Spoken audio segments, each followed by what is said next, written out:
Hey everyone, welcome to another episode of my Meal Prep Made Easy series. Today's menu is bursting with beautiful colors and lots of bright, bold flavors that I know you're going to love. You guys loved the last Meal Prep Made Easy ebook so much that I've created a brand new one with 6 all-new menus. They are super delicious, really easy to prepare, and perfect for putting together on Sunday nights so you're eating well all week long. Now for today's menu, I am kicking things off with an easy version of a classic Spanish paella. What I love about paella is that it is a perfect one-dish dinner, and it's easy to put together. You can make a big batch of it, and it stores beautifully. This is a bit simpler than a traditional paella, and I'm putting it all together in a skillet as opposed to a paella pan. Now, if you have a paella pan, I highly recommend using one of those instead. I'm gonna get started by heating up a little bit of oil in my skillet, and to that I'm going to add some chorizo that I've just chopped up. You can really use any kind of sausage you like here, but all you're going to want to do is cook it until it is no longer pink. Then it's time to add your veggies. In this case, I've got some finely diced onion, some finely diced red bell pepper, some finely diced green bell pepper, and I'm just gonna saute that until it becomes nice and soft, only about 3 or 4 minutes. Once those veggies start to soften up, I'm going to add 4 cloves of minced garlic. And I know that sounds like a lot, but we are making a big batch of paella here, so do not be afraid. We're gonna let that garlic become fragrant, and then we're going to stir in our paella rice. Now, I am using a medium grain rice because it absorbs liquid a little bit better than a long grain rice does. We're going to cook it for 2 or 3 minutes and let it absorb some of those flavors. Then we're going to add our liquid. In this case, I'm just using some diced tomatoes and some chicken broth, and then I'm gonna season this up with a little bit of smoked paprika and la pièce de résistance saffron threads. Classic paella flavors come from saffron threads. These are quite expensive. If you wanted to leave them out, you can, but it is going to change the flavor of the final dish a little bit. So we're going to bring all of this yumminess to a boil, and then I'm going to reduce my heat down to a medium low and let this simmer away uncovered until all of that liquid is absorbed. Be sure to stir it regularly though, because you don't want this all sticking to the bottom of the pan. After about 15 minutes, once most of that liquid is gone, you're going to want to add your final 2 ingredients. So I've got some green beans that I've just trimmed and chopped up, and about 1 pound of shrimp. So we're just gonna give this all a good stir, put on our lid, and let it cook until the shrimp are pink and opaque and completely cooked through. Then you know it is ready to be enjoyed. I hope you guys will give this one a try because it makes for a perfect weeknight dinner, and it is just bursting with flavor. Highly recommend. Next up on today's menu, I've got a yummy take on classic roasted potatoes. Now this dish is actually inspired by a Spanish dish called patatas bravas, which is this really comforting potato dish that is covered in a fantastic tomato sauce. So that's what we're going to prepare today. I'm getting started with some red skin potatoes. You could really do this with any kind of potato except for russets. I find those are way too starchy for this job. So I've just given my potatoes a good scrub, and I'm going to dice them up. I'm leaving the skin on because this is not a fussy dish at all. Then I'm going to toss them with some olive oil, some salt, some pepper, some garlic powder, and some smoked paprika, because these potatoes are going to be very yummy and flavorful. Once they're evenly coated in all of that deliciousness, I'm going to pour them onto a baking sheet, and into the oven they go at 400 degrees for about 40 minutes, or until they're nice and crispy on all sides. I like to flip them once or twice during the cooking process to make sure they get evenly crispy. In the meantime, I'm going to get to work on my tomato sauce. So I've got some oil heating up at a skillet, and to that I'm going to add some finely diced onion and cook it until it's soft and translucent. Next, I'm going to add some minced garlic and a whole lot of seasoning. So what I've got here is some dried oregano, some whole fennel seeds, some smoked paprika, and a few red chili flakes for just a touch of heat. I'm going to toast all of these up for just about 10 or 15 seconds or so, and then I'm going to add some diced tomatoes. I'm going to cook this up until almost all of the liquid has been absorbed. Then I'm going to turn off the heat and finish it off with just a splash of sherry vinegar and some salt and some pepper. This sauce has become one of my new favorite things.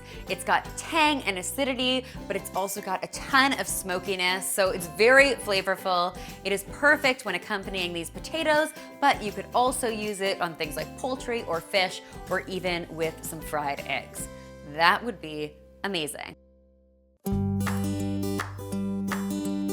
For today's veggies, I am keeping things really simple. I've just chopped up some red bell pepper and orange bell pepper and a little sweet onion, and I'm just going to toss it with a little bit of olive oil, some salt and some pepper, and some garlic powder.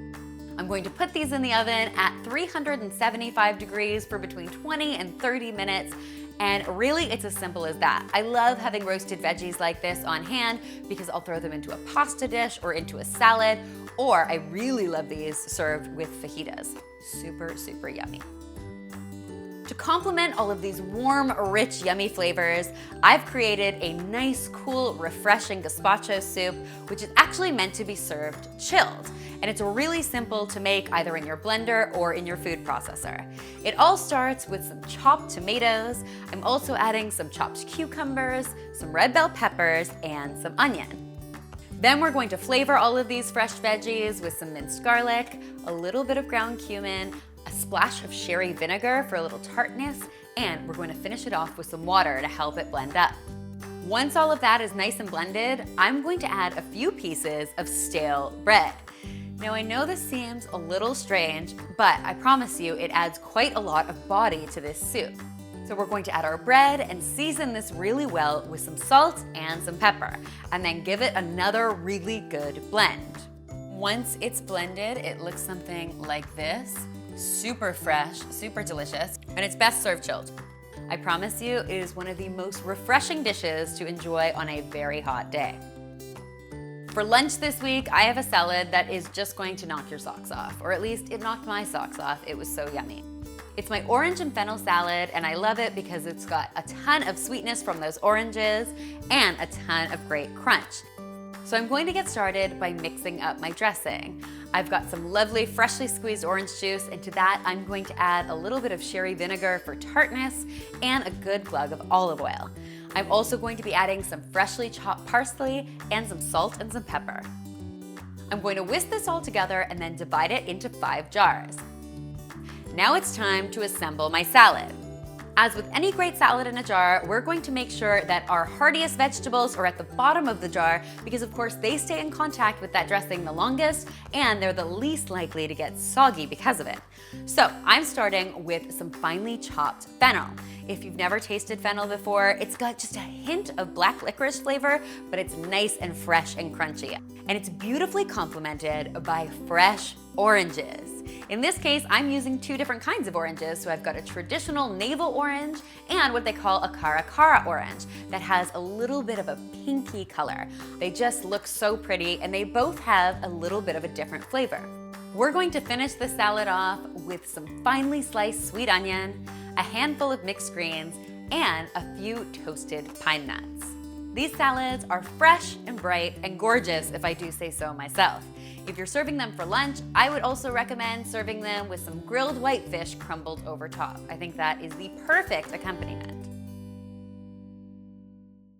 For breakfast this week, I've got a super flavorful idea for you. Now, I have made mini frittatas on the channel before, but never quite like this. These are super rich and super smoky because they're made with bacon and smoked paprika and some roasted red peppers. Trust me, they are super, super good. Also, if you're keeping things veg, you can leave the bacon out. That is definitely an option for you. I've got about 5 slices here, and I'm just going to cook it until most of the fat has been rendered. I'm going to pour off a little of my fat so it doesn't get too greasy, and then I'm going to add some finely sliced sweet onion. I'm going to cook my onion until it's nice and soft, about 3 minutes or so, and then I'm going to add a little minced garlic, some finely chopped roasted red peppers, and last but not least, I have a couple good handfuls of baby spinach that I am just going to quickly wilt, and then we're ready to build our frittatas. Now I'm using these really handy silicone liners here because eggs love to stick. To my eggs, I'm adding some finely grated manchego cheese. Manchego is a classic Spanish cheese, but if you can't find it, not to worry, you could also sub in some Parmesan cheese. That would work just as well. Next, I'm going to season this up with a little smoked paprika and some salt and some pepper, and then give it all a good whisk. I'm going to scoop my bacon mixture into each of my muffin cups and then pour over my egg mixture. Into the oven these go at 375 degrees until the frittatas are set completely. I should mention that these frittatas were a huge hit at my house, so much so that I have been asked to make a second batch. I'm just saying, give them a try. Finally, it is time to talk about our snack for the week. In this case, it is my spiced almonds. Now, I love snacking on almonds, but you could actually make this recipe with any kind of nuts you like. So I'm starting with about 2 cups of raw almonds, and I'm just going to pour them out onto a baking sheet and then roast them in the oven for between 5 and 7 minutes. You want to keep a good eye on them because nuts do tend to burn quickly in the oven. Once they're nice and toasty and warm, I'm going to pour them into a bowl and toss them with some olive oil, some salt and some pepper, and some garlic powder and smoked paprika. I'm going to stir them until they're evenly coated with all of that flavor, and then I'm going to transfer them back to my baking sheet and allow them to cool completely for between 10 and 15 minutes. If you store them too quickly, they'll end up getting soggy, and nobody likes a soggy spiced almond. Now, I should mention, when it comes to nuts, the calories can add up quickly. So what I like to do is package them in individual jars to help with portion control. Guys, I really hope you love this week's menu as much as I do. I promise you it is oh so delicious, and I really hope that you will give it a try at home. If you do, be sure to tweet or Instagram me a photo because you know I love seeing your kitchen creations. And keep in mind that all of these delicious recipes and lots of other great meal prep menus are available in my brand new Meal Prep Made Easy ebook, as well as a ton of shopping lists and lots of tips and tricks for making your meal prep a total breeze. I hope you'll check it out. All of the details are in the description box below, so you can go ahead and take a look there. And of course, I really hope that you will join me next week for another great meal prep menu. And don't forget to subscribe because there is lots more meal prep deliciousness where this came from.